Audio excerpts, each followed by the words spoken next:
whole fucking diseased, corrupt temple down on your head. It's gotta be biblical.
Good morning, good afternoon, good evening, wherever you are in the world. Thanks for joining us again here on Patriots Across the Pond, episode 18 with Stu and Elisa.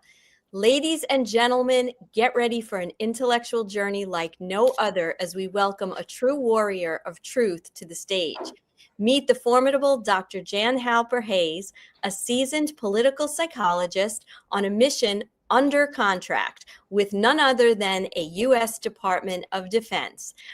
But hold on, this isn't your run-of-the-mill psychologist. Dr. Jan is a maestro in measuring the temperature of the Great Awakening, blending the realms of politics and psychology with finesse. Picture this: a strategist extraordinaire, a change virtuoso, and an individual with the innate ability to drop truth bombs that'll leave you questioning the very fabric of reality. From unraveling Putin's enigma to delving into the mysteries of recovered gold and military tribunals, Dr. Jan delivers these revelations with a precision that can only be described as striking. In the world of truth-seeking, dynamite truly comes in small packages, and Dr. Jan is living proof. Imagine a champion powerlifter from the late 1980s seamlessly transitioning from lifting weights to lifting the veil on the hidden truths of our world. With a delivery so impactful, it's as if each word she utters carries the weight of 1,000 revelations. Welcome, Dr. Jan Halper-Hayes. Welcome. Well, I'm glad to be with you, and it's nice to meet you, Stu. Hi, Jan. Lovely to meet you. We probably were maybe neighbors before I came over here to DC. What part of the UK? I'm in Kent. I'm in Folkestone. I am the closest bit of England to France where the Channel Tunnel goes across. Right. Yeah. Okay, got it. Yeah. Well, it's lovely to see you. We didn't get a chance to chat beforehand because of internet issues, but here we are now, all ready to go. So welcome. There is a lot going on in the world, and it's going to be great to get your rundown of everything that's going on. Well, I'm ready for the questions. Well, I saw you on Nino a couple of weeks ago, and he just went, let her rip, Jan. So... Well, the reason he said let it rip is because Nino always interrupts. And I had to brief him about what I was going to talk about.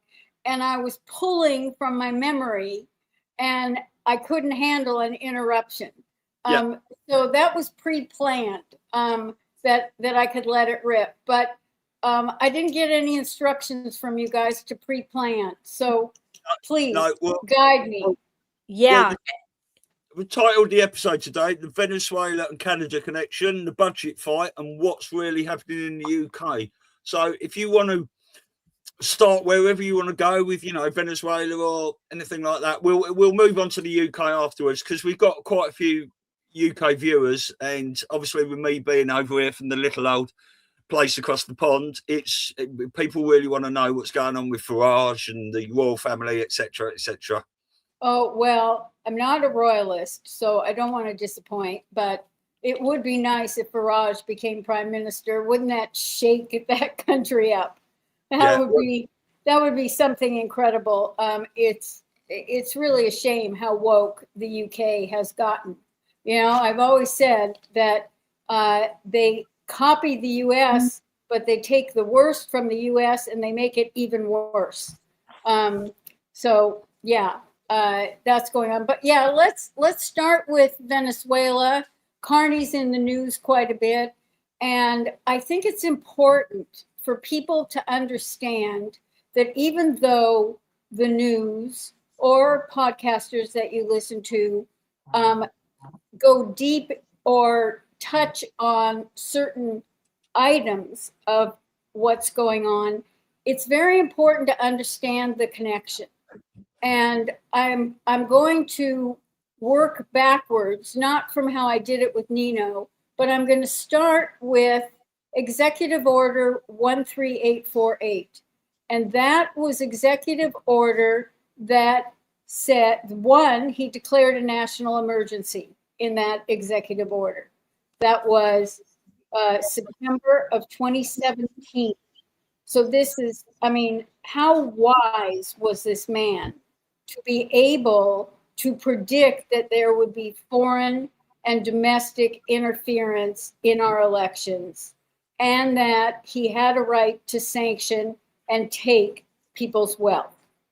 So all of this is tied into that because Venezuela is really an outlet, not really a pawn, but not a significant player in terms of decision maker, but a definite important entity for the cartels to be able to go through, and the connection to the banks, because the banks are dependent on the cartels.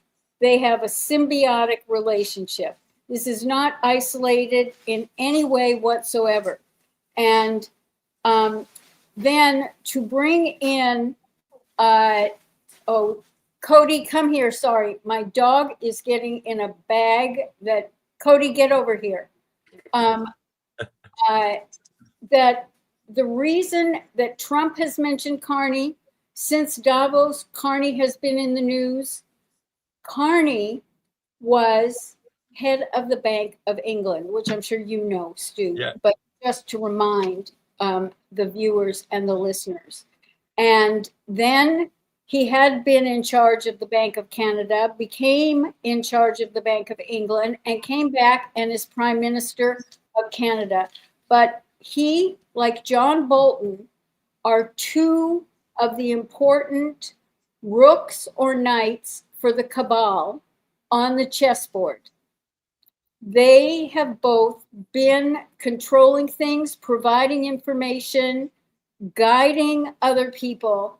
And so Canada, with Carney, with the Bank of England, with the City of London, I'm sure some people are aware, but the City of London is a sovereign state. If the king, or when the queen was alive, wanted to go to the City of London, they had to get permission from the Lord Mayor. And maybe, Stu, at one point, you could educate me more on the goldsmiths and all of those. I remember when I first moved there 25 years ago, and there are like the goldsmiths and the consultants and the plumbers. There are all those. They're not really organizations, but they're like powerhouses that people would try to get into. Well, the goldsmiths have been with the bankers of London because that is how, well, the monarchy bankrupt themselves. And it really was in the late 1700s or early 1800s that the City of London got control of the Bank of England. I know if you look it up on Wikipedia, it'll tell you it's got an elected board and all of that. But the Bank of England is really not part of England.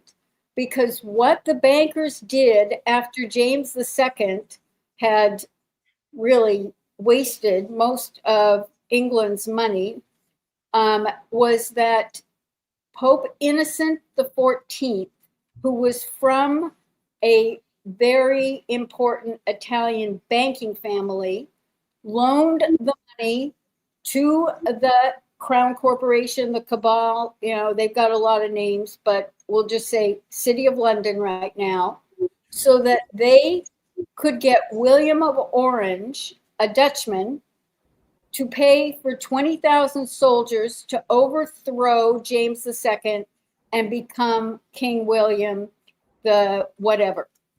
And that was one of their major plays. That is always what has been going on. Now, why do they get so upset about Donald Trump? So let me bring Epstein into this, because anyone who believes that Epstein was a blackmailer is wrong. And I don't have this confirmed. This is truly my intuition, my suspicion, but I believe that Ghislaine Maxwell was Epstein's handler. And the reason that I believe that is that she got 20 years and Epstein only got 8. And Maureen Comey, James Comey's daughter, who was the attorney on her case, insisted with the judge that regardless of any FOIA acts, Freedom of Information Acts requests for the documents from that case, that they be sealed and never be released. So what went on in that case that we still don't know? While everyone's saying Epstein files, I want Ghislaine Maxwell files, because I think that's going to tell us a lot more. We know her father, Robert Maxwell, was connected to MI6, to Mossad. And so here's the other thing why I don't think Epstein was a blackmailer, is that he was managing all of these people's money. So let me give you just a slight bit of background of Epstein so that you can see all the players on this spider web and understand how they play and where the connections come. Jeffrey Epstein was hired to be a teacher at the Dalton School. The Dalton School in Manhattan is where all the liberals send their kids. It's very shishi. And the headmaster hired Jeffrey Epstein to teach. Now, Jeffrey Epstein dropped out of college. He didn't make the success of dropping out of college the way Bill Gates did, but there are two brains that did that. And the headmaster was our former Attorney General Bill Barr's father, who had been part of the original CIA. So then the big money man at the time was head of Bear Stearns. Interesting, Bear Stearns in the 2008 collapse was the first one to go. Yes. But he brought Jeffrey Epstein in. Now, how would you connect, or Epstein, how would you connect him to all of the powerful players?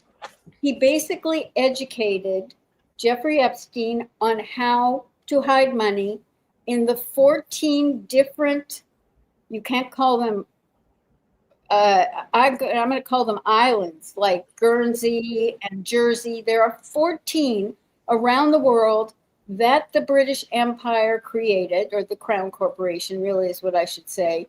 And this is where Jeffrey Epstein would hide their money for them. He was a master at that. That was his skill. Now, why would a Jewish boy be welcomed into the WASPy enclave, have Rockefeller appoint him as a trustee to the university, for him to be appointed to the Council of Foreign Relations? I mean, if you look at who's on the list of the Council of Foreign Relations, some of them are part of the Bilderberg Group. Some of them are part of WEF. I mean, they are the power players of the power players. It was a great place to position him. So Lolita Express was to take them to the island or to his ranch in Wyoming or the different places. But in some ways, the way he treated them was no different than Salesforce wanting to sell software to Ralston Purina and giving them tickets for their box suite at the arena for whatever their favorite football team is or hockey team or whatever. So basically, Jeffrey Epstein was the gratuitous purveyor of a place for these horrible people to act out their disgusting habits with children. So if you think about it from that perspective, then it is also understandable why there is some reluctance to release the Epstein files, because you have to take a step back. As much as we want to know, as much as we would love that these people, might get arrested or, held accountable or anything else, these are some of the most, or some might not be alive still, but the most powerful players around the globe. Has to do with national security, has to do with relationships. So there has to be a bit of caution of also releasing the quote unquote Epstein files. The important things to understand is that, for example, when Khashoggi, who was involved with the Iran-Contra affair, he needed money. Who gave him the money? Epstein.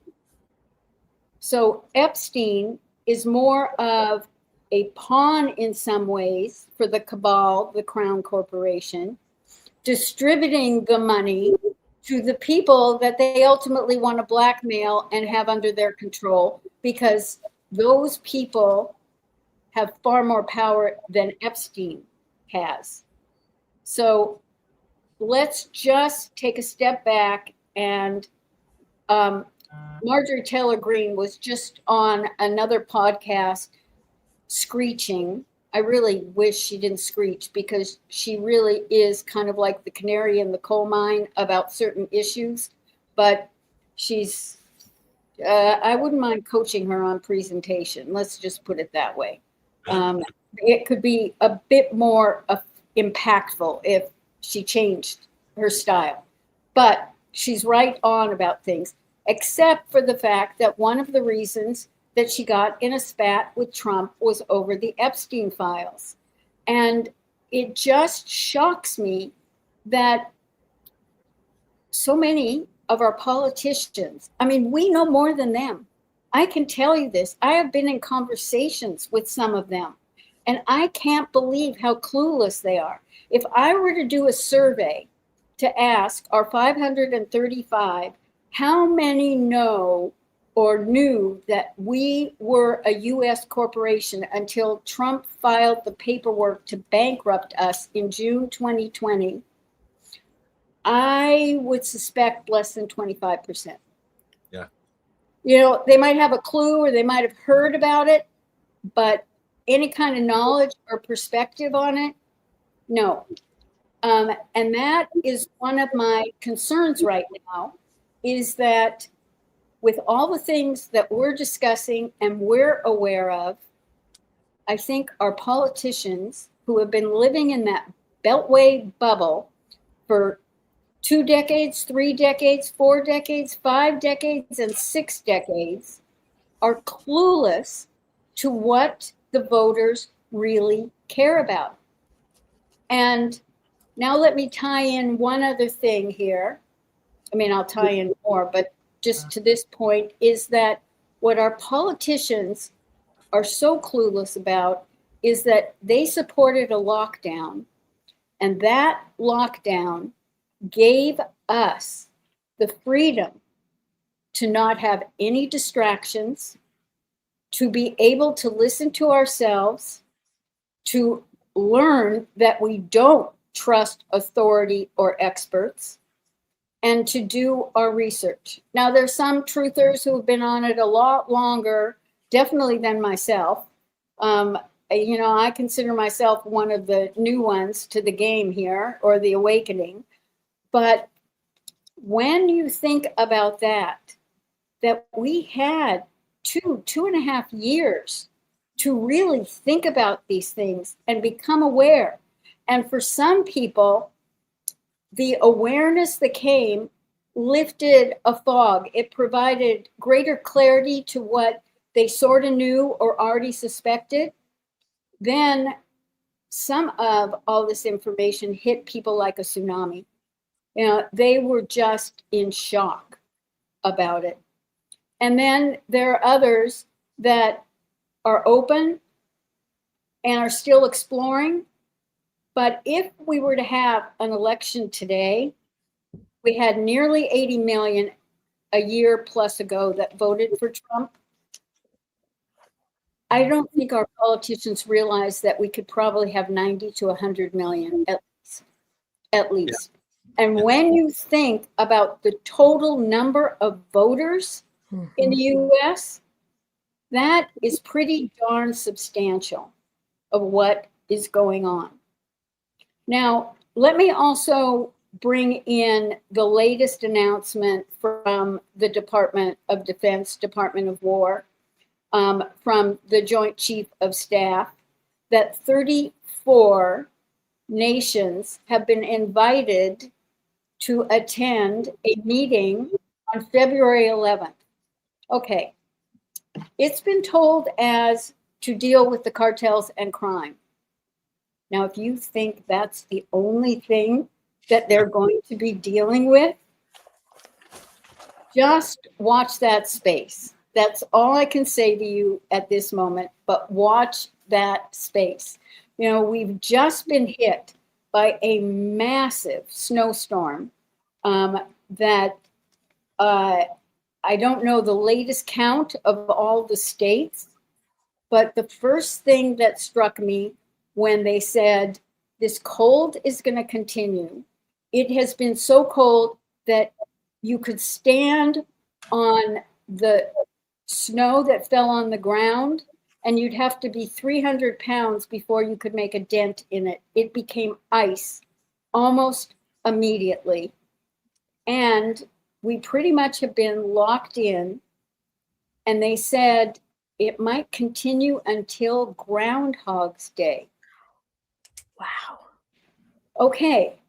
Now for me, Groundhog's Day, I don't know the exact date, but I always remember that being sometime in March. Is this a way to make sure that people are in their locale so that they can be taken? I don't know. That's me throwing out a supposition, but I'm sure other people have had that same thought going on there. So why don't I take a pause in case you have any questions or you want me to go in a different direction? Well, let me just add then, it's interesting that you said 34 countries, because one of the most important Q drops is drop number 34. That's got the EBS in it, clean and swift, military coming in. We're going to take these people down. We're trying to protect the public as best we can. All these sorts of things. We hear potentially another lockdown's coming, but it's going to be the good one. All these sealed indictments that are going to be unsealed, and these arrests are going to take place. So every time I hear number 34, I think of that. And 17 plus 17 equals 34. Yes, it does. Absolutely, Stu. Absolutely. I'm not one who, I'm glad you brought up Q, because I'm sure that other Q followers are very, very pleased with that connection, as I am. I'm always appreciative of people who are really up to date on Q and can tie those things together. Yeah. So that gives you the overview as to why we've got Canada in the news, why we've got Venezuela, which will be the next countries that Trump is going to be, quote unquote, negotiating with.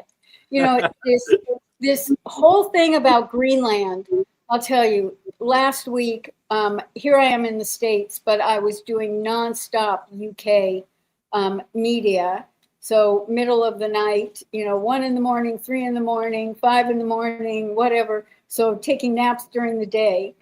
And it shocked me at the stupidity of the questions that I would get asked, such as, do you think Trump is a peacemaker? Do I think Trump wants peace? Yes. Do I think that Trump goes about it as a docile person? Definitely not.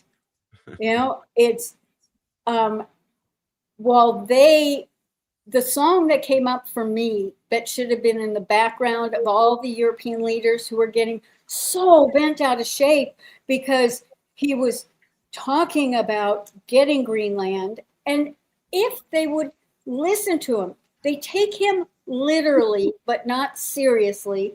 And they take him literally in the moment and they never connect the dots. What would make them think that Trump would use force for his biggest national security concern about the polar space region? The ice caps really are melting. So when I brought that up, one of the interviewers said, well, then he should be focusing on climate change. Make me laugh, but I couldn't laugh at the moment. I mean, why do you make that connection when the fact is that Russia in the Arctic region has 50 nuclear submarines under the ice caps? That the shortest distance for a missile from Russia to the Northern American Western Hemisphere here is from Russia across the polar space.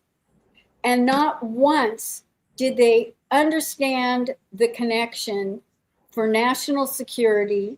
They kept focusing on just the resources. But this is technology. The same way they went in to Venezuela, I don't know how many people are aware, but there were only 20 soldiers. We didn't have any injuries whatsoever. It was almost an in and out. And yes, they used technology.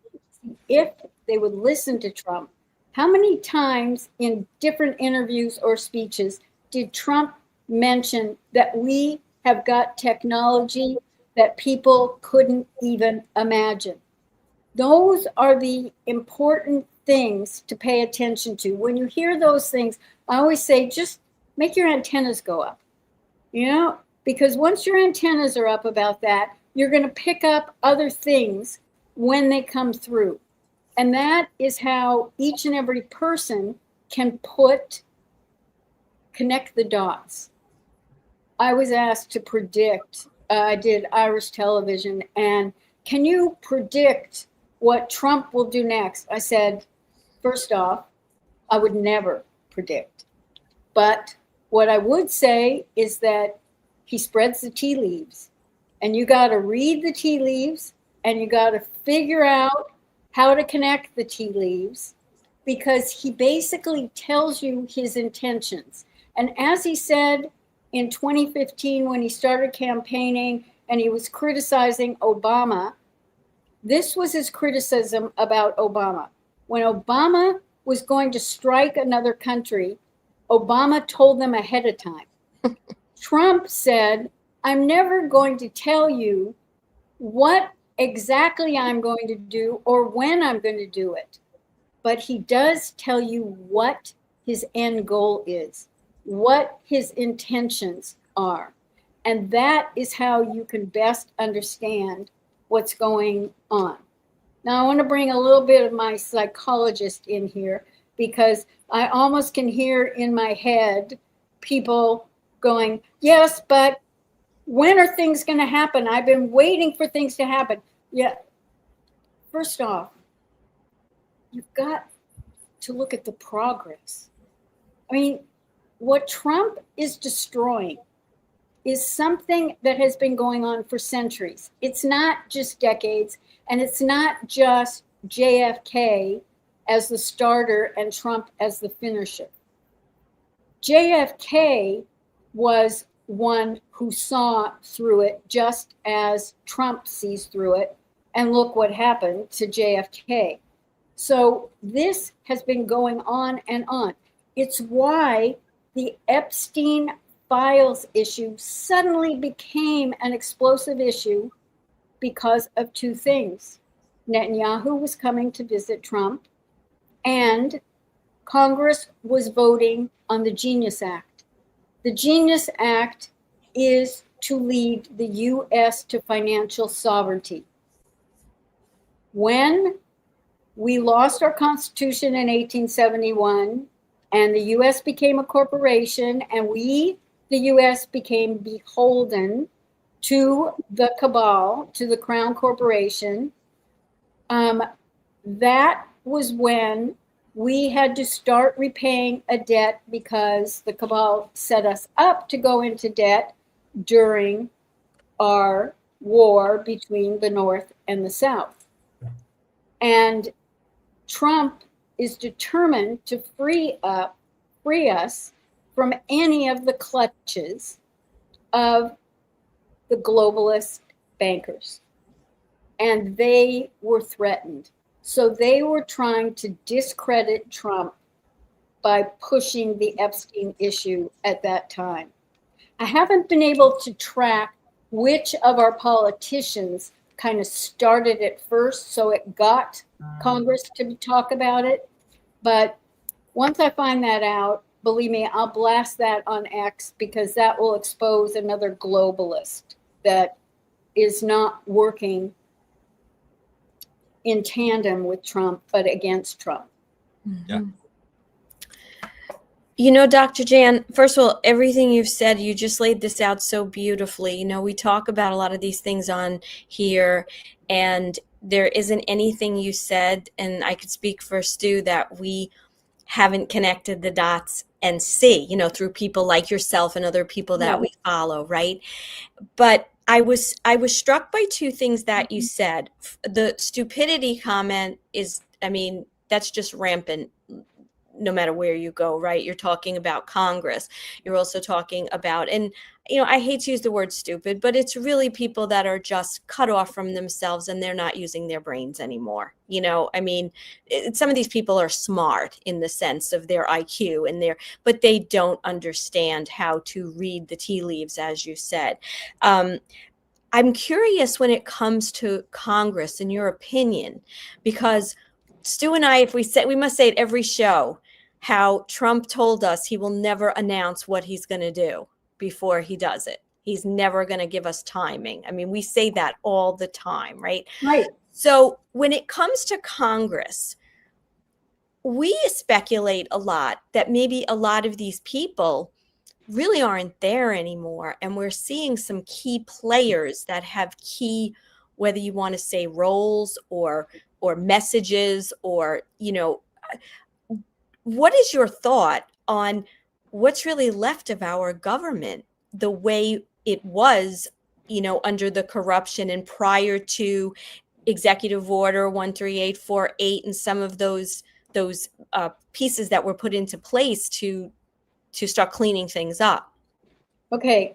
One, I don't concern myself personally with whether we have clones in there or the originals. What I am more concerned about is that Congress has not been doing its job for many decades. We've got the appropriations bill that's coming up again, and we might have a shutdown February 1st, just a couple of days away. Yeah. And That is because Congress did an original appropriations bill, and all they do is kind of rewrite it. The Oversight Committee doesn't do their job. For example, the Endangered Species Act expired in 1992.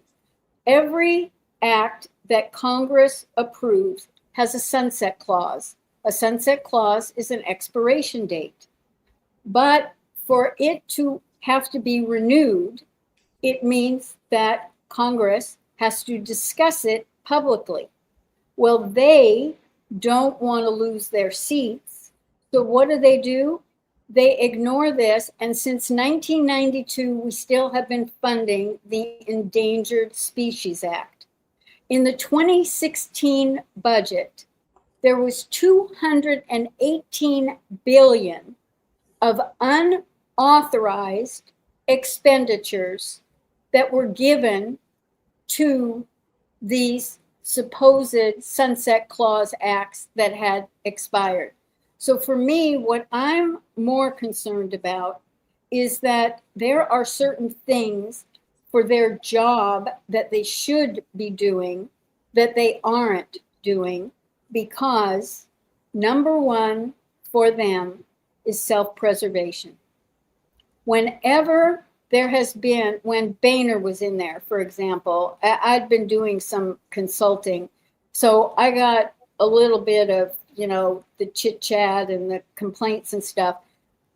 There were some bills that some of the Congress members had wanted to put on the floor.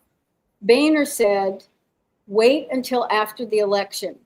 So then what happens is you have lame ducks that are voting on a bill just before the new Congress comes in. So that way, nobody is at risk, or maybe it never gets voted on. It constantly gets tabled. So my biggest concern is it's more than incompetency, because as a management consultant, which is how I lived my life, when I know that we were a corporation and there are none of the corporate structures that would make our Congress more efficient and serve the people better, that is one of my biggest frustrations. And I don't believe that Newt Gingrich deserves any respect whatsoever, because he was the first that brought this combative, divisive way into Congress. He set a rule that there would be no bipartisan bills. That is setting the behavior of how people are to act. So what? And then he also said you no longer had to live in the district, because one of the reasons that our politicians got on a bit better was their kids went to school together. They saw each other on the weekends, barbecues, whatever. But then when Newt Gingrich said you don't have to live in the district anymore, that created one more disconnect. And that is one of my biggest concerns. I could go on. It's more than waste. It is them not doing their jobs, because self-preservation to get re-elected is their priority. Each and every one of them. It is their priority. Yeah. I just wanted to piggyback. And I wasn't, my question wasn't really about like that whole issue. Are they there? Are they not? It was to your point that have we cleaned out a lot of these people because they have done nothing? Okay. No. That's what my point was. Right. I still see here in New York, real, unreal, I don't know, but that's what we see, Schumer and Gillibrand, and they have been doing nothing. And all you ever see them for is when their ads come on to be reelected, right? And then they start talking about all these wonderful, well, if they've done so many wonderful things, why is this state and city just turning to crap? Right. So, yeah, so I'm in 100% agreement. I was just wondering, had some of that been cleared, because we know how useless they are. Well, at least you're both parts of your point were very relevant, because people are concerned whether we have clones, whether we have replacements, whether things have been cleared out. So that part of your point was relevant, because I can't tell you how often I get asked that. And I simply say, does it matter? It doesn't matter. What we need to look at is what is getting done, what is not getting done, what is being paid attention to, what is not being paid attention to. And don't give me talk, show me the walk. Yeah, exactly. I just want to make a quick point and ask you a question. When a lot of people with TDS or normies who don't understand what's going on listen to Trump, they only hear 3D words coming out of his mouth. Whereas we know, the people that pay attention, that Trump is such a good orator, and he goes in and out the weave and whatever he does, he is talking to the normies, the military, Anons, the cabal, MAGA, and the left, all at the same time, trying to deliver different messages. This is why he has to repeat himself so much, to just get this message out to the normal people to wake up, to tell them what's going on, because they get their information from CNN and MSDNC and all these places, and they don't listen to Trump and try and understand what he's saying. But do you think the Brunson case is going to come into effect with all this Congress nonsense that is going on? You know, I was just talking to Loy, and it's really, I just have a smile on my face that you brought that up, because I've been working on possibly taping something to admonish our politicians. And in that, I have a line that if you don't get your act together, do not be so blind to the fact that there is a trump card. And that trump card is sitting on the shelf at the Supreme Court, and that is the Brunson case. So 387 of you should definitely be worried, because you've all been served and you know about it. And if you think that because it's not been in the news, you better think about why it hasn't been in the news.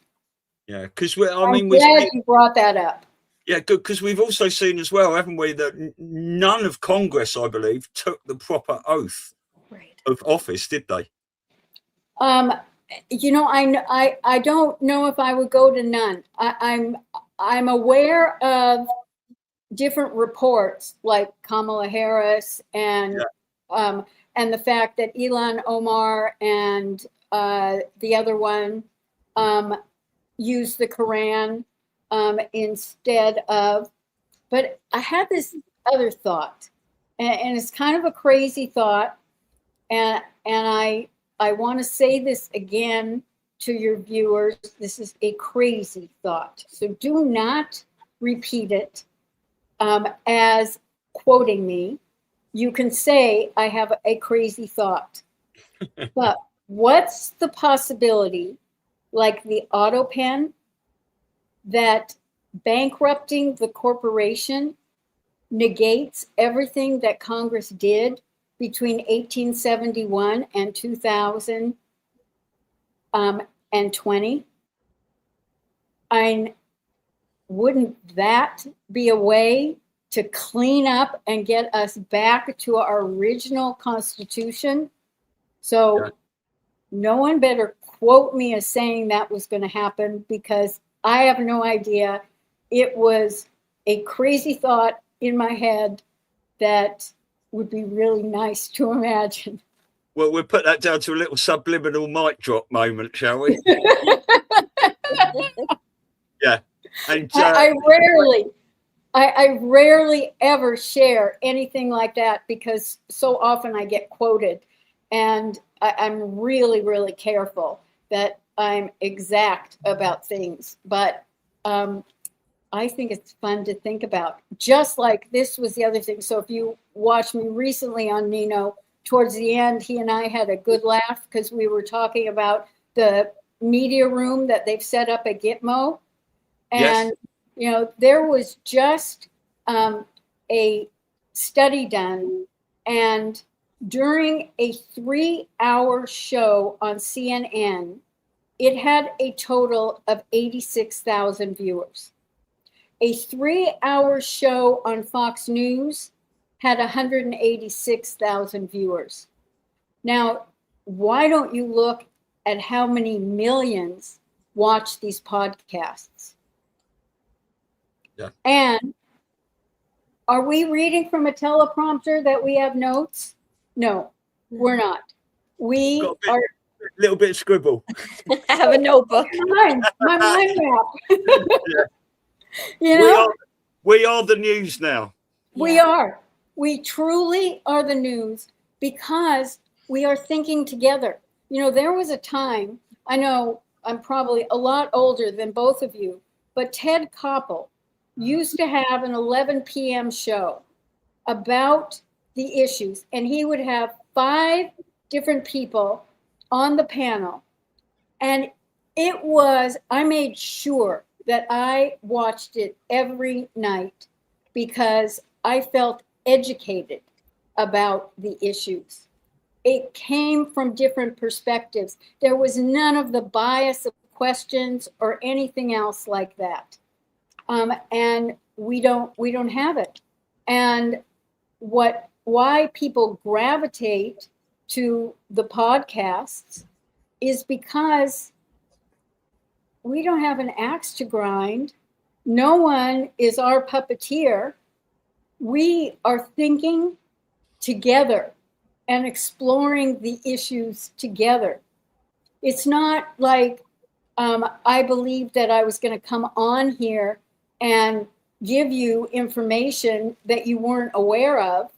The best I can do is broaden it, trigger things in your mind so that you make connections that I haven't made, that you share with me.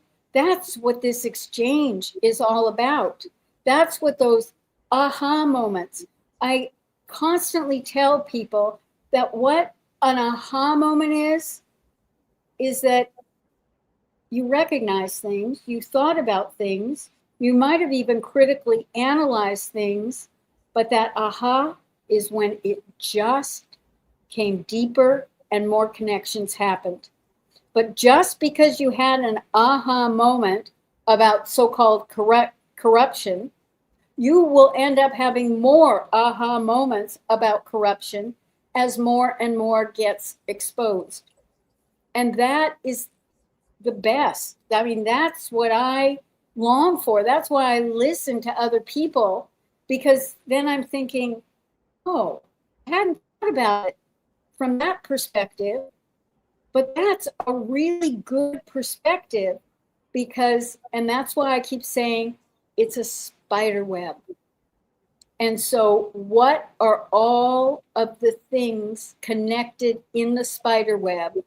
And if we see it that way, we get out of the psyop of thinking about things in silos, in labels, in rigid, narrow ways.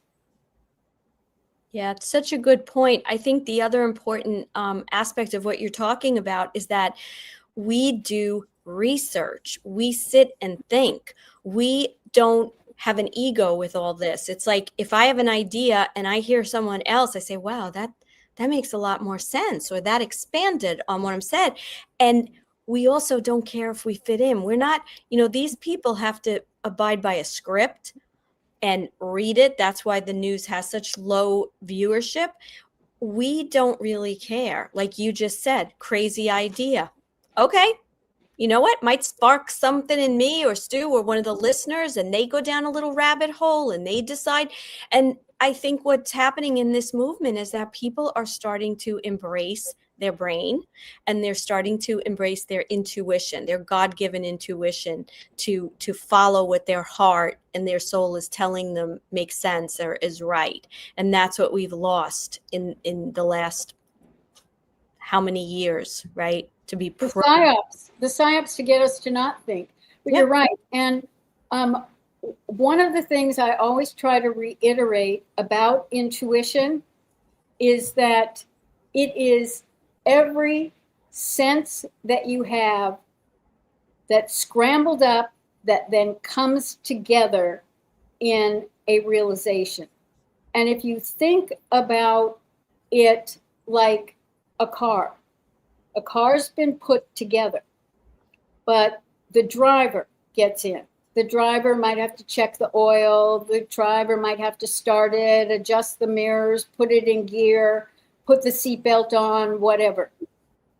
That is what all of our senses are doing, so that ultimately that car can drive smoothly. And so that is what our intuition does for us, is it brings things together at a time when these other things have just been floating in our mind, in our awareness, how many times when we went into the Iraq War and Halliburton was the first company to go in and Cheney was the VP, and of course we knew that there was a connection there. Right. But now we understand it so much better of why. And one realization, and I think I mentioned it on the Nino, and maybe not Stu, that, and this is more than a realization, it's information that has come to me. And it made me think back on 9/11. I had picked my son up from school. I was in London. We were on the bus going home, and I got a phone call, and someone said, "Oh, I'm so sorry. What's happened in your country?" And I'm like, "What?" I'm now informed. We get home. My son's 6.5. We don't have a television because I did not want a television in the house. So we have to go to friends to watch this. And I thought, and this was a discussion that had gone on for days, that Tony Blair had handled it all with such aplomb, and George W. was kind of a bumbling idiot, because I always believed that Cheney and Rumsfeld were put in there to take care of things that 41 couldn't do. And now 43 was kind of like the pawn for everyone else in there. And that it has come to my attention that Tony Blair actually wanted to get us into war in Iraq, and he's the one that made up the rumor about weapons of mass destruction.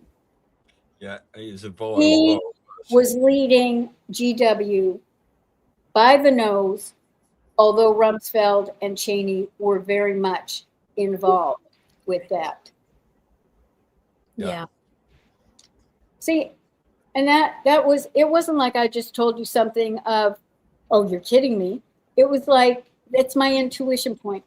You had the thoughts in your head, your awareness, and maybe I was the first to make that connection for you, and maybe someone else did, but I just reminded you of that connection. Yeah. And that's the importance of all of us listening to one another about those things.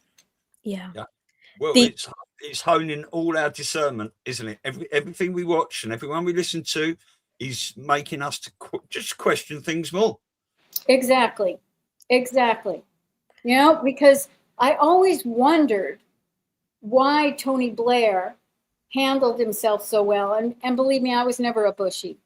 And I had a very good friend who had done Reagan's advance team, and she moved back to DC to work for Bush. But I always had this aversion to him. That doesn't mean on a federal level I would vote anything other than Republican. Right. And I very much understand how the Democrats used to be. You know, I worked with Nancy Pelosi to bring the 1984 Democrat Convention to San Francisco. This was when we business people who were pretty much Republicans worked with the Democrats. I mean, we'd have dinner parties. We'd have cocktail parties. You know, we all got along. When Nancy decided to run for Sarah, I'm having a senior moment. She took when her husband died, Sarah took his seat, and then Sarah died. So Nancy ran for her seat. We worked on the campaign because at that point, Nancy was still more of a scared little girl.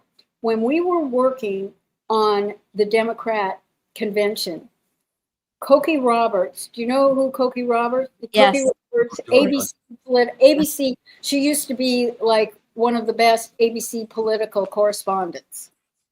Cokie Roberts' mother had to come out and hold Nancy's hand because Nancy was so nervous about making it happen. Nancy's rise in the Democrat Party was because she knew how to raise money. Mm-hmm. She has always been or she was until she became speaker, but she, because her father, who Kennedy had under FBI investigation, when you come from a mafia-connected family, you know how to do things like that. Yeah. But that was what contributed to Nancy's rise, not because she's a great leader. And right after the Squad had given an interview, Nancy was on 60 Minutes, and she was asked about the Squad. And of course she said, oh, the 5, she sloughed them off.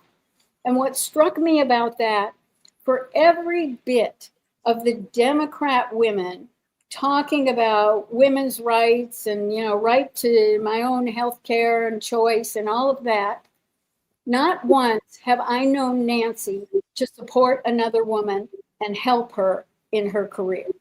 That is not Nancy. Nancy is out for Nancy.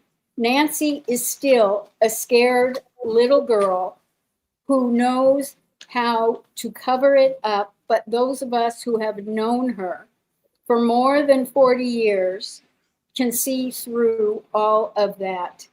And it's the money she brings in that has kept her. And I'm so glad she's retiring. Look, Dianne Feinstein, I worked on Dianne Feinstein's mayoral recall campaign. And not because I necessarily cared about such local politics, but she had a recall campaign because a special interest group got a petition and forced her into a recall. My feeling was that no politician should be subjected to that on simple issues just because they can get enough signatures and subject voters to have to go back to the polls. Now, I happened to have been dating her campaign manager at the time, and her deputy campaign manager was Fred Ross Jr. Fred Ross Sr. was the one who organized Cesar Chavez and the Farm Workers Union. So I learned all about grassroots organizing by working on that campaign. And it always frustrated me that the Republicans never thought grassroots, never acted that way.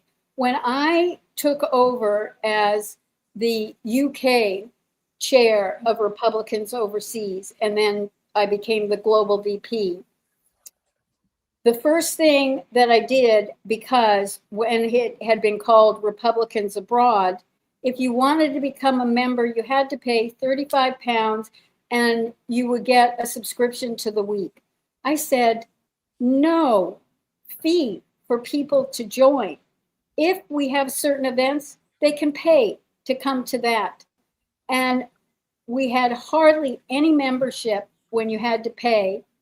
And within no time, and I didn't care if you were American or not, because so many people around the globe love America.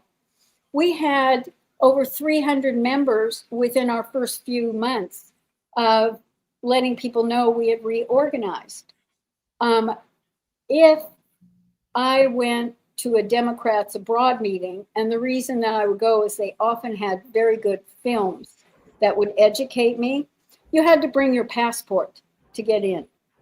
When I tried to work with the head of Democrats Abroad UK, the response to me was, and this was on FATCA, the Foreign Account Tax Compliance issue, because that's actually how I first got involved with Republicans overseas, to fight that issue and hopefully bring it to the Supreme Court.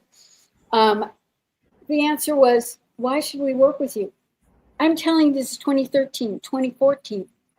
The attitude was already there. The division was already set in.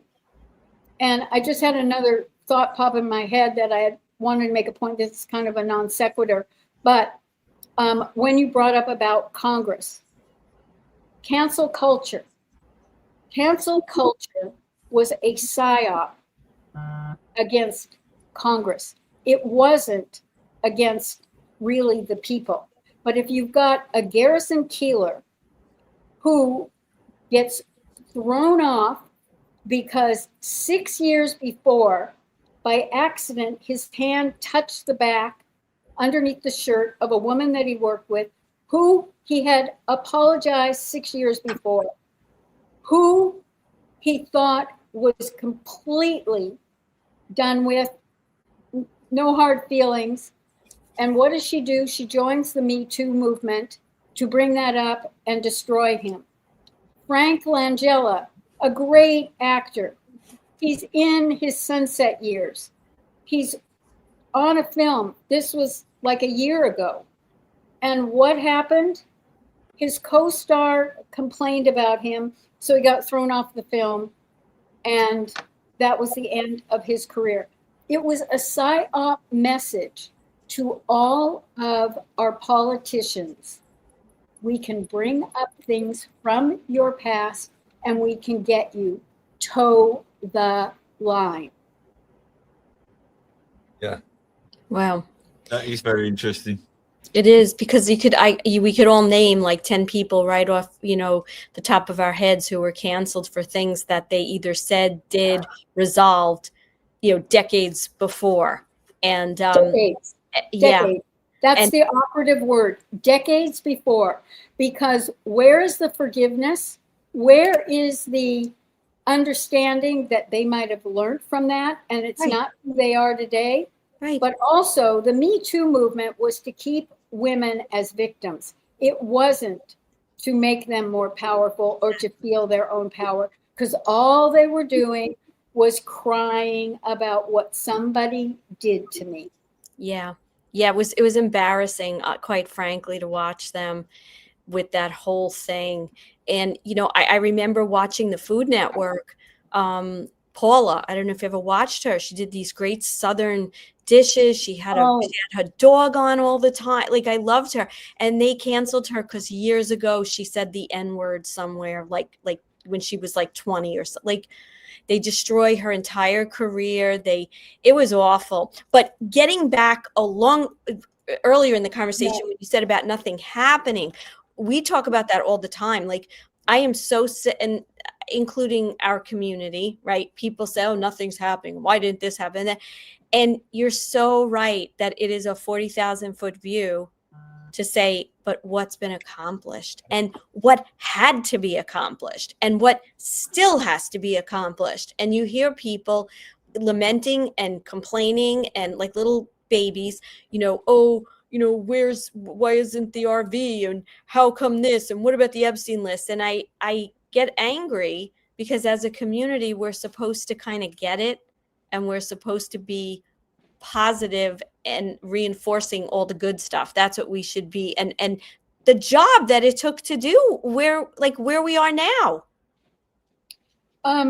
Two things about that. Community and the divisiveness I want to come back to. But why isn't anything happening? And I'll recount it from a personal experience, because what I tell people is that it is because of the expectations and the script we wrote in our head. So I stopped watching Fox News right after Brett Baier and Marsha McCallum claimed that Biden won. Okay, done. And I was only watching it on my computer because Sky News dropped Fox News, so I didn't even have cable anymore. So my little 13-inch screen, kept me connected to the world. Same here. Also, I had been listening to people, and we were told, oh, there'll be arrests. The military is going to come out. We all heard the same thing. I watched the inauguration, and when Roy Blunt was walking out of the inauguration, and there was a military person there, I was waiting for the handcuffs to come out. Me too. I was like, okay, come on, when is it going to happen? Okay. We wait for him to pull Joe Biden's mask off. Right. Right. So now, I'm watching podcasts 13, 14 hours a day, talking to my brother on the phone. I'm trying to soak in as much as I can soak in. And leading up to the 2022 midterms, I become really hopeful because the arrest didn't happen then, but I'm convinced that the exposure of 2020 fraud, the arrests, all those things are going to start to be exposed in the 2022 midterms. Well, that didn't happen. And guess who became incredibly depressed because she was suffering from hopium? I kind of didn't suffer that badly after 2020 because I had enough of a realistic sense that things had to play out. And I don't think I was aware of how evil they really were, even in 2020. I don't think it had fully sunk in. It was more like I wanted justice served, and I've always cared about justice. So for me, that's where my hopium came. And then depressed. I mean, I was really, really depressed. And I was talking to a lot, some of my American neighbors that lived in my building. It just, and then I realized I needed to have a coming to Jesus meeting with myself, because I had expectations of how things should play out based on information I took in. So that script was in my head. And unless it was going to happen my way, it would only happen if I shared my script with every important power player in the world, and they weren't going to ask for my script. And that was when it really drove home to me that I needed to be clear on expectations versus hope versus what I think should happen. I mean, for all my years of practice as a psychologist, when someone would say, well, I should have done this, and I would just say, don't should on me. Just don't should on me. There are no shoulds. Yes, that is what I would have liked to have happened, but it is because of our expectations and the script that we write that we set ourselves up for the disappointment, that we set ourselves up for the impatience that we feel. And so we have to always ask, what's the script that I would like to see played out, and what's the reality prism? And that helps to bring us back to a more equilibrium.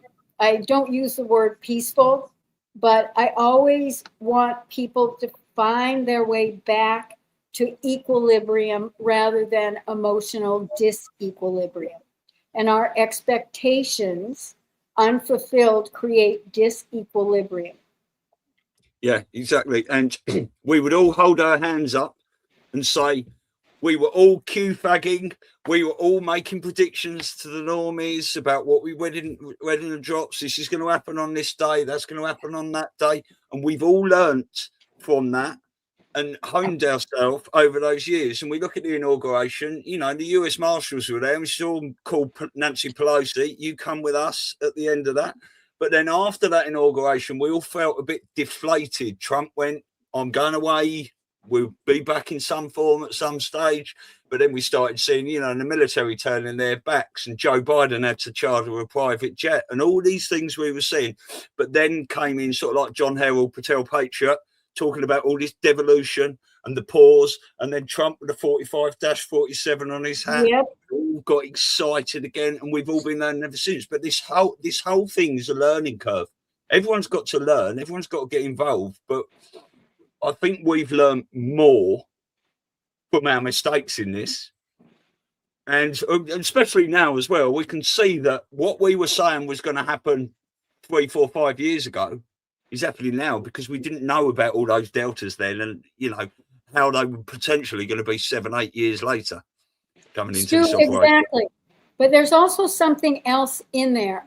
And that is, when you think about who were the lone voices in the beginning that were waking us up. Charlie Ward. I still have an enormous amount of respect for him. I know he gets maligned, but he, in his generosity, gave everyone the platform to start their podcasts. Yeah. He had shows going on 3, 4, 5, 6, 7 hours a day, giving people a voice. Now, I've never asked Charlie this, but I do think that Charlie telling us this was going to happen then, and Scott McKay, who got it from Charlie, that was part of the PSYOP, but not a PSYOP on us, a PSYOP on them. Yes. Yeah. And we didn't quite understand that at the time. Right. So many of us felt, I don't want to use the word betrayed, but terribly disappointed. And I remember after 2020, like you talk about your depression, I was so depressed after the election until I started to really dig a little bit more into Q. I was on the TV, you know, not my TV, but my computer, every like hours and hours. I don't know where I found the time, because I don't have time to like walk my dog, you know, in the morning. And it was like, I literally felt sick, like physically sick, like my soul was crushed. And I think we had to wake up too. You know, we talk about normies and we talk about all this, but we had to evolve, and we had to learn the tenacity of what this was really about and how to get through it. I want to bring you back, though. You did mention one of the 2 points you want to talk about was community and divisiveness. Yes. So I didn't want you to forget about that. Thank you. I appreciate that. I have noticed in the movement that there are times when the divisiveness really gets screechingly loud. It's going on right now between Candace Owens and Erica Kirk and Marjorie Taylor Greene, and now the media saying that MAGA is feeling betrayed and all of that, that tends to reach a crescendo when the signs are we're getting closer and closer to our end goal. And I didn't bring up the Maduro part of the 2020 election because I have some more research that I have to do before I really feel I can talk and I can make connections. But the fact that the FBI went in with saws in Fulton County, Georgia, just yesterday to get those ballots that they haven't given over, it's one more thing that's a sign that we're moving. But when people start complaining, it's more than ego or wanting credit or who's maybe really a black hat versus a white hat. When that noise starts going on, for me, I don't really pay attention to the details of the noise. I look for the pockets where the noise is coming out, and it tells me that either people are scared and they're trying to divert or distract, or they're just not ready to move on to the next realization, and therefore they want to discredit someone else who's actually telling some truths. And that's what it's like blackpilling, and I use the term black pill, but it's almost like these people have lost their faith in some sort of respect as to what's going on. That's interesting, because I was contemplating whether they lost their faith, because I think you're on to something, that I think people have forgotten that this is a spiritual war. Yeah. And when those distractions happen, it brings us down to the discussion of the actual distractions of how they're trying to have us not pay attention to what the real issues are. And so you're right, faith is really important. And sometimes people lose faith and stop believing because they have certain expectations and they put those expectations on someone else. I would just suggest, Marjorie Taylor Greene just did an interview with Kim Iverson. I'm not saying listen to the whole thing. I would say listen to the first 5 or 10 minutes to understand what she is bellyaching about, and to tie that into why has she made those issues so darn important to then not run for Congress again. Of course, she retired 2 days after her pension for life vested. Yeah, a lot of people are talking about that. Yeah. I would like to ask you about Nigel Farage, because there's many people that don't like Nigel Farage in the UK. Always just the new people are saying now that the Reform are just the new Conservative Party and all these sorts of things. But I look at everything that's been done. I look at Nigel Farage. He got Brexit done, and he almost walked away like Trump did after that 2020 election. Some sort of a pause there. So, you know, when obviously Keir Starmer's come in and everyone's seeing what such a bad job he's doing. But Nigel Farage, and I know you were on with him, weren't you, about 3 years ago, talking pints, I think it was. He had a pint of Guinness. Did you have a glass of red wine there? And for the inauguration, I was with Nigel when he was here, and they gave a special party for him the night before the inauguration. I mean, you know, he played, he didn't play a key role, but his voice and what he had done for Brexit gave him standing within the MAGA community, which is well deserved. Because, I mean, he's also interviewed Trump. and he's been on stage with Trump at a couple of the rallies and stuff. So I believe he's a part of this, and he's part of Trump's plan. You know, whether people like him or not, I don't understand, because he's had a split. We've got Rupert Lowe here as well, that's sort of going this way, and I don't really understand it, but I've just got my eyes on all of it. Well, whether people like him or not is irrelevant to the fact that the Reform UK keeps gaining momentum. Yeah. And that is the important thing. I had always thought Nigel was read in more than he ever had been, because my GB News interview, for 2 years, I'd been begging Nigel to let me talk about that. Yeah. And Nigel wouldn't put me back on.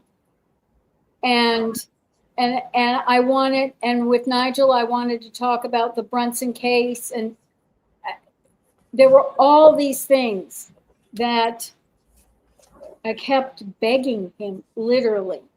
Yeah, well, I mean, that suggests to me that maybe it wasn't time in this operation for that information to go out to that audience. Well, I think you're absolutely right. But talk about expectations. I was so sad that he was so clueless. Yeah, bless. And that's just me. I'm not saying Nigel is a clueless person. He is definitely not clueless. And he knows what he's doing, and he will be the Trump of the UK, hopefully. Yeah, but for those times, I had to realize that I thought he had been read in more, and he wasn't. Yeah. I mean, he does bowl about like he knows a bit more than he's telling us. So that'd be interesting watching that unfold. Yeah. Yeah. And Stu, I think your comment to me is very spiritual, in that the timing was right when I finally got to talk about it. And if I had just been doing it on Nigel's show versus GB News, then it wouldn't have had the reach that it ended up having. Exactly. Yeah, timing is key. I have a totally kind of funny, I don't know what adjective or adverb you'd use for this, but so GB News, and I end up hearing from a high school friend, not really a boyfriend, because we only went out on a couple of dates, but I had gone back with my boyfriend, and I always, because a couple of people said to me, "Oh, you were so mean to him. You just dumped him." So I always felt guilty about this.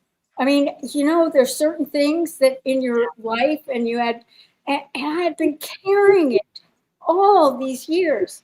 And this guy happens to contact me, and I'm like, oh my gosh. And the first thing he said to me was, I've always had such wonderful thoughts about you. On our graduation night, our grad night was midnight to 6 a.m. at Disneyland. And we had great conversations about what we were going to be doing and all of that. And I just had to laugh at myself that here I was, stressed over something from when I was 17 years old. Right. And the other person had a totally different take on it. And it really made me start looking at how many other things that I was still holding on or blaming myself or feeling bad about, and realized, you know what? It's not all about you, Jan. It really isn't all about you, And so I felt that was like a little bonus gift I got from not being too happy about going public after GB News. I do have to share that. I liked doing my Department of Defense work incognito. I had been on the NBC Today show when I wrote my book, I had done lots of media and all of that, but I was so glad not to be subjected to social media. And what did God do? He threw me right back in to my biggest fear. And I ended up learning that, you know what?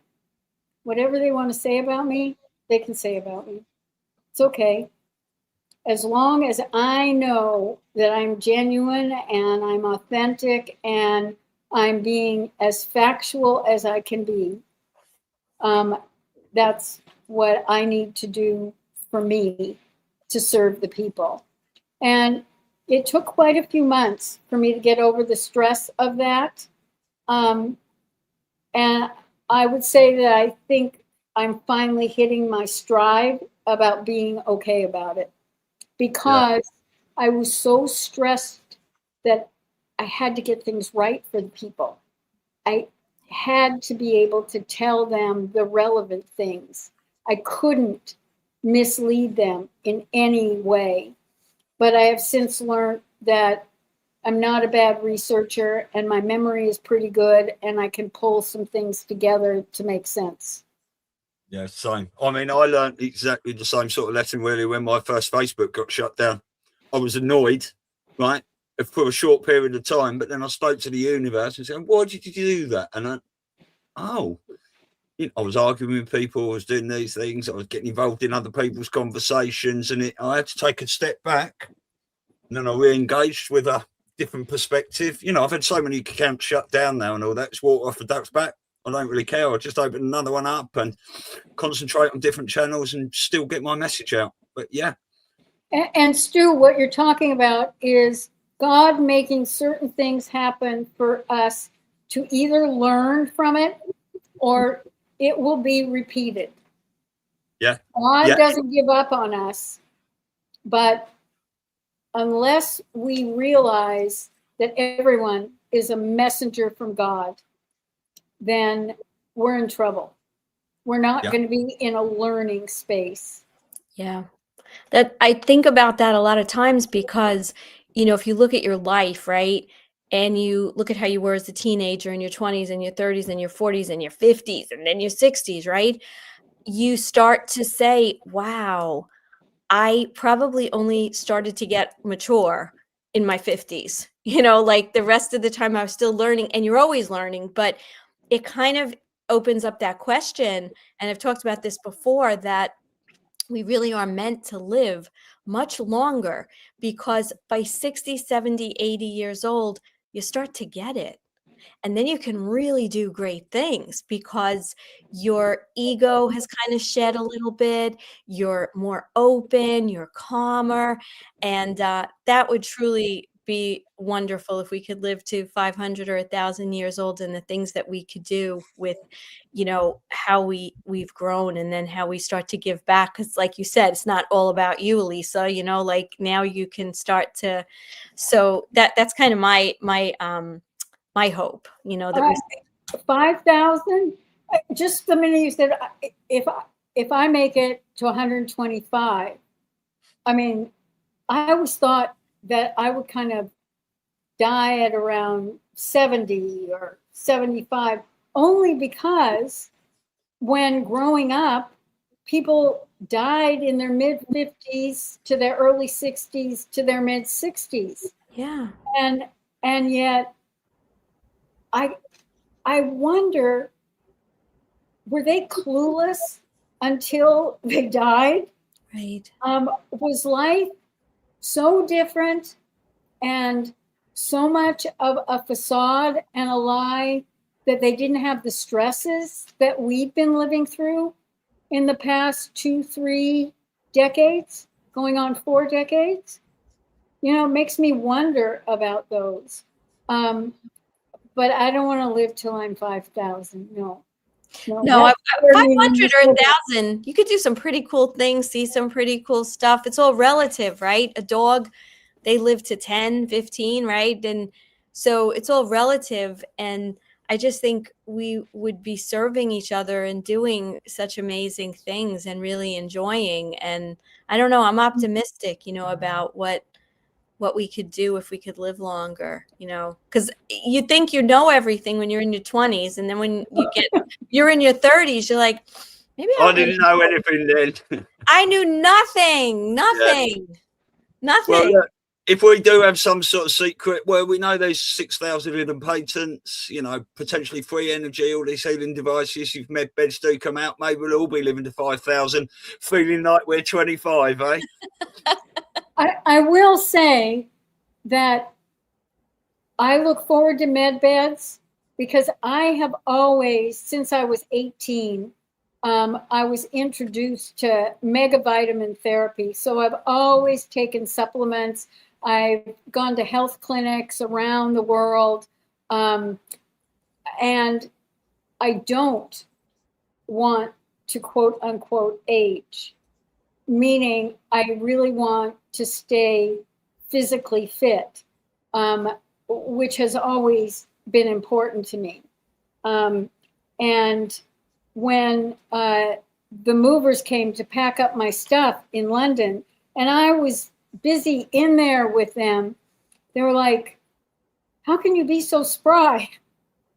And I said, what? I was supposed to sit around and not lift things and not do things? I mean, I can't imagine being inactive. And I had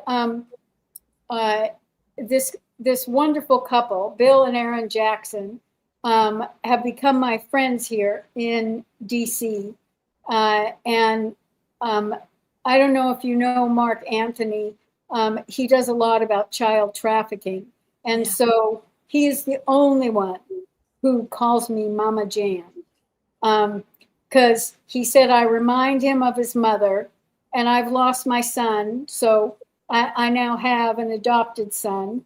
So he introduced me to Bill and Erin Jackson, and they have really been wonderful talking about messengers from God, because the first conversation I had with them, we were all talking about how refresher, being reminded, going back over what we became aware of. And they were over here for dinner, and I said, I really feel like God sent you to me because we had that general conversation, but it has made me start to post things that are refreshers and for me to go back and look at things. So I just feel very, very grateful about our whole movement. And I've really enjoyed being on the show with you and having a chance to exchange thoughts and ideas. We loved having you on. I mean, ever since I had the opportunity to meet you in Cape Canaveral at Mel's event, you know, we've been trying to figure out how we could do a show. So this has just been fantastic, and I thank you. And I'm glad the internet, God was with us. What my management company told me was that they gave me a different log-on for the general Xfinity, because I was trying to log on to my own account. And it seems like the higher Xfinity that other, like your general Wi-Fi, if you're someplace, has not gone down. So that's what got us back. My personal in my place is still not working, but I got a new password so I could get on with you guys. And I didn't slip and fall on any of the ice running over to that other building because I didn't run. I walked very carefully because there is not any mush of snow whatsoever. Well, and it's just 3 feet, 4 feet high, and you have to be 300 pounds if you want to make a mark in it. Yeah. Definitely. So all right. Jan, just quickly, I mean, you know, no predictions or date fagging about what you can or can't tell us, but have you got any sort of like little predictions of what we might see over the coming months? There's so much coming out now. It's just drip, drip, drip. It's turning into a flood. We've got all this stuff going on in Minnesota and Minneapolis and Tim Walsh and Jacob Frey and these, you know, Fulton County. And it's just, and Trump said you're going to find out about the 2020 election in the next couple of months. Well, that was about a month ago. So, yeah, have you got any little predictions of what you are allowed to say? If you listen to any of my previous podcasts, I never make predictions. Would never make predictions.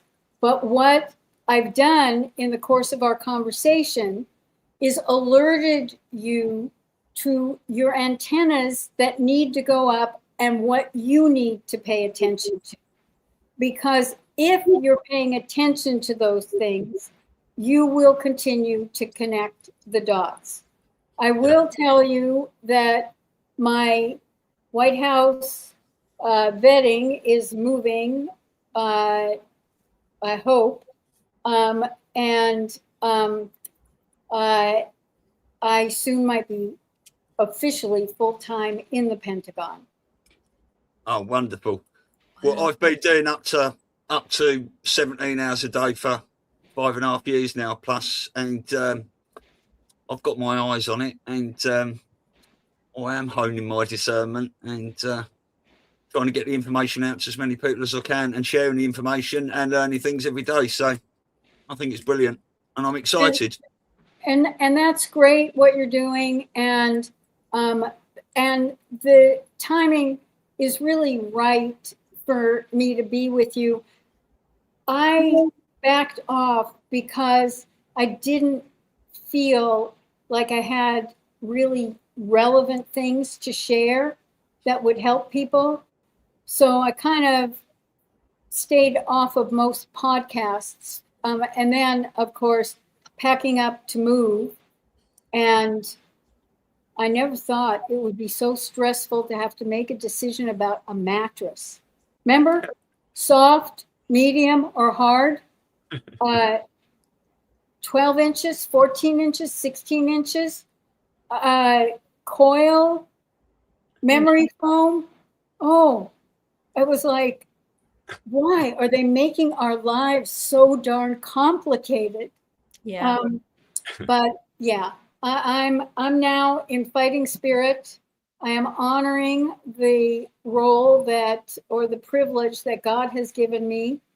And I will just keep on staying in touch with God and knowing what I'm supposed to talk about. Exactly that. And you're welcome back on our show anytime, because what you just said there about timing, I've had a few things happen over the last 5 years, a little bit of disappointment in podcasting and stuff. But then Elisa, after we were in Dear Mr. President together, Elisa and I started doing this, and I feel that the timing could not be better for what we're doing now. It's almost divine intervention there. Yeah. And I believe that 100%. It's great to be able to talk to someone and share those ideas, because we commonly think the same thing. Yeah.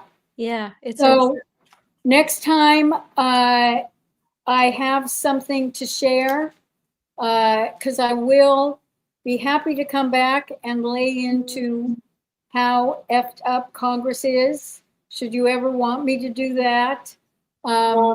Article 5 is one of my big bugaboos, and they've recruited Elon Musk. You know, when Elon Musk was talking about a separate party, they got to him and asked him instead to put his money into Article 5. Article 5 is what our framers did to give us greater power to the people. That is where there are 34 states. Here we are with 34 again, Stu. We need 38 states to call a convention of states to then be able to vote on term limits, a balanced budget, etc., those issues. But I think that we are moving, and I think it might take maybe 3 or 4 more years to wake up enough people in the states for us to get to that. But I keep trying to educate people about it and to get involved in their states, where if they want to make a difference, they generally can on that issue. So And if Fauci comes back in the news, well, I got a lot on him. So I'll be back. Absolutely. Excellent. And we'll put out an invitation to you. We're trying to get a little bit more happening in the New York area because it's been a tough region. And so we're having an event, the Awakening Summit here in New York, April 25th and 26th. And Stu and I are going to be the Masters of Ceremony. And we have a number of people from our community that are going to be there speaking and sharing. So if those dates work for you and you could be in New York, we would absolutely love to have you. So you could think about that, and What days of the week? It's a weekend. It's a Saturday and Sunday. Okay. And so can my dog and I come stay with you? We'll take care of you. We will talk off camera and we will figure out how to take care of you and put you so you're nice and comfortable here in New York. It's on Long Island, so it's not in the city proper. Okay. Yeah. Phew. Where on Long Island? Long Island. Nassau County, Lynbrook, the town of Lynbrook. Okay. Yeah. Well, I lived in New York, 95th and Central Park West. Oh, okay. I worked for the mayor of New York City. That's what brought me from California. Which one? I'm leaving that out. It reveals too many decades of my life. We'll leave it out. We'll leave it out for now. Well, yeah. But I'm a New Yorker. I mean, even when I lived in California, I remember my husband and I were looking for a house, and I walked into a open house and I asked something, and the guy said to me, "So have you just moved here from New York?" And I go, "No, I was raised in California, born in New York, but I guess once a New Yorker, always a New Yorker. Why all this chit chat? We're here to look at the house. Can you give me this information, please?" But yeah, I mean, it's been very sad for me because I love New York and to see what has been going on. We need a Rudy Giuliani again. It just went downhill, after he left. It was little increments, little by little by little. And, I'm a native New Yorker. I was born in Queens.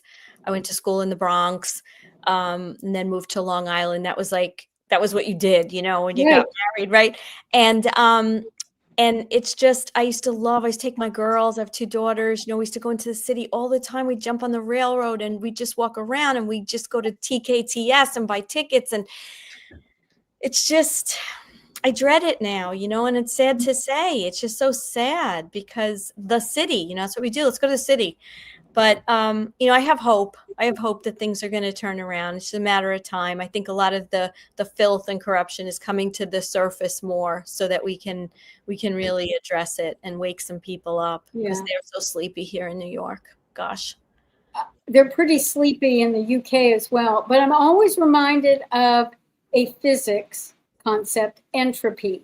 And that basically is something has to go to the point of almost destruction. Yes. Before it can be rebuilt. And that's what we're seeing all over, whether it's Minnesota or New York. I was surprised about the 4 Democrats that voted with the Republicans against socialism in Congress yesterday. Hakeem Jeffries, that was a big shocker to me. Yeah. But there were enough Republicans that were no vote, 24. Wow. Yeah. Well, only at the precipice, Jan, will people find the will to change. So we don't know if we've got some scare events coming or whatever's going to happen, but thank you for coming on. We love you very much. There's a lot of love for you in the chat. I'm sorry I haven't looked at the chat too much today, but I wanted to focus on you. I will go back and read all through those, but yeah, it'd be great to see you again, and thank you for coming on. Thanks for having me. And I'll be in touch with you about this event because we would love to have you come. You'd be great. We need someone who understands New York too. That's part of it. Okay. All right. Well, you take care and stay safe. You too. Thank you so much for having me. God bless. God bless everyone. God watches over you. You're doing a great job by having this show, and thank you for having me on. Yeah, thank you. Thank you, everyone, for joining. No show tomorrow, but we'll see you on Saturday for the family chat. Anyone that wants to come in. See you later. This lion, he's the king of the jungle.